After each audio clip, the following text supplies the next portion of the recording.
mungkin boleh diceritakan hari ini kan atas inisiatif juga dari Mas Dani dan juga Teh Meli Busro sendiri bersama aksi visi dan juga LMKN. Mungkin seperti apa Mas tadi Mas? Tadi sebenarnya kita tadi itu bertemu dengan Komisi 13, kemudian visi aksi LMKN untuk membicarakan aturan-aturan ke depan yang lebih detail, lebih baik, lebih adil untuk semua. Jadi saya hadir, Mas Dani hadir, Mbak Meli, Ariel, kemudian PCL dan Yudika sebagai bagian dari visi, ada Mas Piyu di sana sama beberapa teman menjadi bagian dari aksi. Tadi ada semua berpendapat lah. Harapannya sebetulnya sama supaya ada keteraturan, ada kepastian hukum, ada keadilan untuk semua dan ada kemanfaatan untuk masyarakat Indonesia. Tadi ada saran dari Mas Ahmad Dhani bahwa lembaga khusus untuk konser. Gimana tanggapannya? Saya kira kita yang pertama harus berpegang pada peraturan yang ada ya. Itu ya bisa ditampung.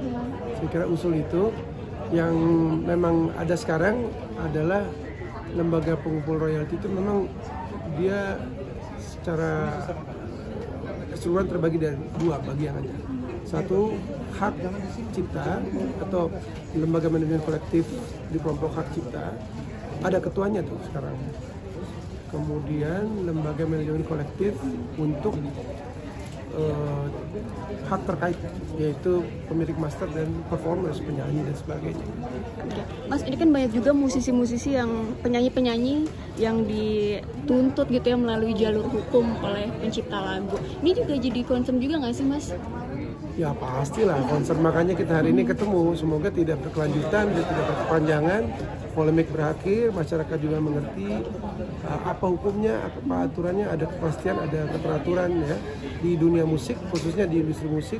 Penyanyi nggak perlu takut lagi, pencipta juga dapat haknya, sistem pengumpulan dan pendistribusian hak cipta ini lebih efektif, efisien, dan kehadiran daripada sistem digital itu diantisipasi lewat aturan, lewat sistem yang benar, sehingga benar-benar mendukung keseluruhan sistem. Kalau untuk mungkin penyanyi-penyanyi kafe, restoran yang ingin bawa lagunya Mas Once sendiri, seperti apa sih peraturannya? Kan ada yang silahkan untuk penyanyi-penyanyi kafe dibebaskan. Kalau Mas Once sendiri seperti apa? Sebenarnya sama aja. Sampai saat ini kalau kita berpegang pada aturan, sama saja penyanyi kafe, penyanyi katakanlah tanda kutip artis di konser, ya. Cuma mungkin kafe dia lebih tunduk pada apa yang namanya bukan konser ya. Kalau teman-teman main di kafe, ada rate atau tarif tertentu yang diterapkan untuk kafe, gitu ya. Mereka bisa ada di situ dalam konteks perlindungan. Tapi kalau konser itu ada hitungannya.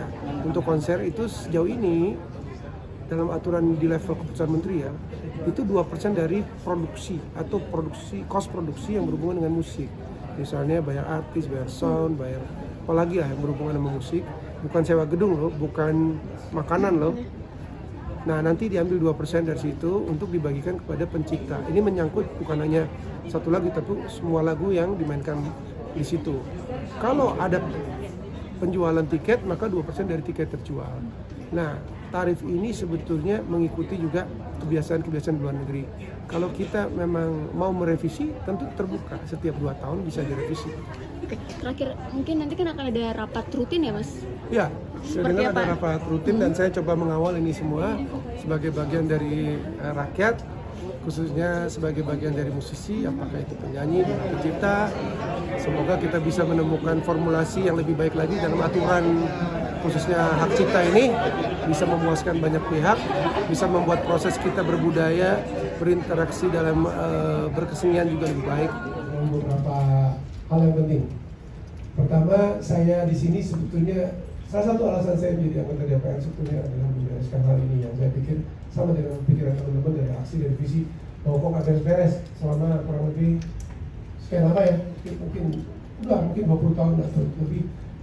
Paling tidak selama 2014 berarti kan 29 tahun. Jadi saya pikir begini, ada beberapa hal yang salah dimengerti oleh publik ya. Bahwa keinginan dari teman-teman ini visi atau penyanyi itu sebenarnya bukan untuk katakanlah tidak membayar royalti pasti. pasti ada dalam pikiran mereka untuk membuat ini semua menjadi adil. Tapi memang saluran-saluran belum terlaksana, terbuka untuk itu. Jadi beberapa hal yang harus dimengerti juga oleh masyarakat bahwa selain daripada hak yang diterima oleh para pencipta di khususnya konteksnya ini Pak, pertunjukan ya. Sebetulnya ada banyak yang bisa diberikan izin secara eksklusif, yaitu 8 hak yang ada di dalam pasal 9 ini. Hak untuk pengumuman, distribusi, penggandaan, semuanya itu hampir semua itu menyangkut hak eksklusif dari pencipta yang benar-benar tidak boleh, tidak harus minta izin langsung kepada pencipta. Tapi khusus satu hal, yaitu di sebelah mana tuh, pertunjukan ya, di F itu memang kita perlu mekanisme lain ya, atau pengumuman dan sebagainya ya, komunikasi juga untuk supaya dikumpulkan oleh lembaga, supaya tidak ada justru hal yang menghambat, karena permintaan izin langsung itu akan justru menghambat dan membuat proses daripada interaksi kebudayaan masyarakat itu terhambat. Dan juga demikian juga interaksi artistik.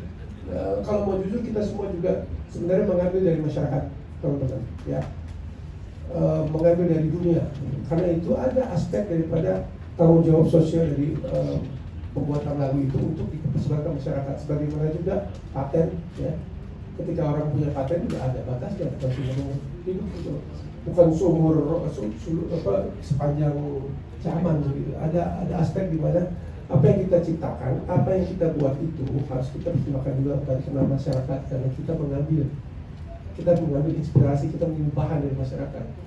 Itu yang harus saya tegaskan di sini. Dan beberapa hal sebetulnya yang harus dikerjakan memang soal penguatan daripada LMKN dan LMK ini Pak. Itu lembaga, dan juga kemudian bagaimana mengantisipasi masuknya sistem digital.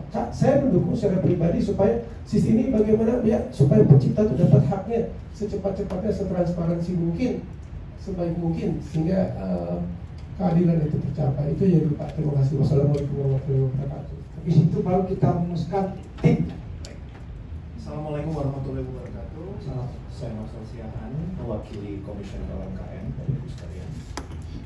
Terima kasih tadi atas semua paparan yang sudah disampaikan. Ada beberapa hal sedikit saja yang kami sampaikan sebagai penguatan.